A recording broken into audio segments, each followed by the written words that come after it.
Hello, my name is Robbyn Peters Bennett, and I'm looking for a filmmaker to help me create a documentary about the practice of spanking children that shows firsthand how we justify violence in the name of discipline. I want this film to help us understand the child's point of view and to answer the question, what kind of human beings do we think children are that allows us to exclude them from protection under the law of their basic human rights, namely the right to be free of interpersonal violence.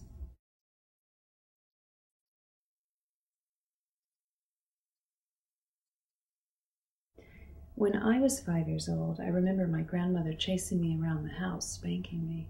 In that moment, I hated her with every fiber of my body. I was yelling at her, "This is child abuse." I don't really know where I got the idea that it was child abuse, but I do remember that the assault on my body seemed horribly unfair and unbearable. I loved my grandmother. She was my everything. And my grandmother truly loved me. She spanked me because she thought it was the right thing to do. But even when I was just 5 years old, I knew that my grandmother was wrong.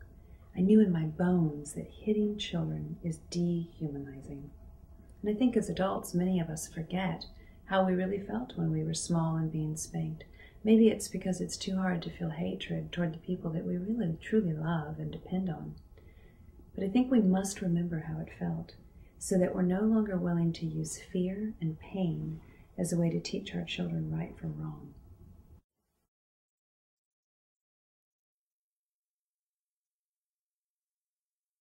A civilized country should never hit children.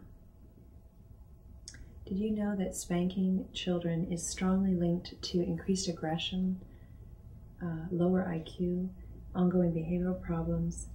A recent study by Tulane University School of Public Health suggests that even minor forms of swatting and smacking toddlers when they're 3 years old results in increased aggression by the time they're 5.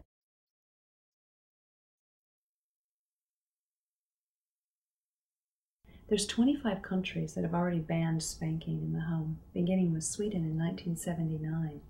It's been done. The American Psychological Association and the American Academy of Pediatrics reject spanking as a form of discipline. Human rights organizations consider corporal punishment a fundamental breach of respect for a child's dignity.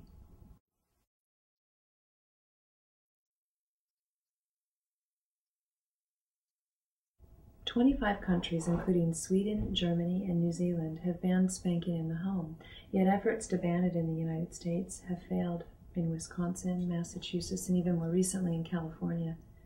In fact, 20 southern states still allow children to be paddled in school.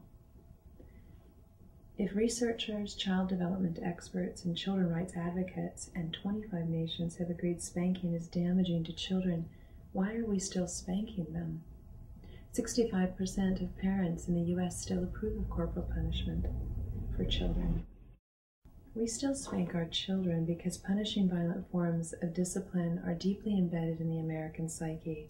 Parents spank their children because they think it's the right thing to do, often as a last resort. They run out of effective alternatives. Research alone will not change their minds. It is a watershed moment when a family decides to stop spanking. The decision can be enormously difficult because it's painful to acknowledge, I was wrong to spank my child. My parents were wrong, my grandparents were wrong. 100 years ago, it was radical to ban hitting your wife. Today, for some, it may seem radical to ban hitting children.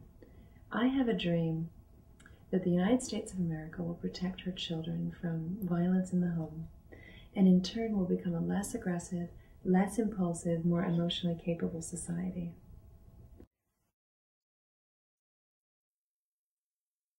I am a psychotherapist and a child mental health specialist. I have been the clinical director of a psychiatric hospital and also a residential treatment center for mentally ill children.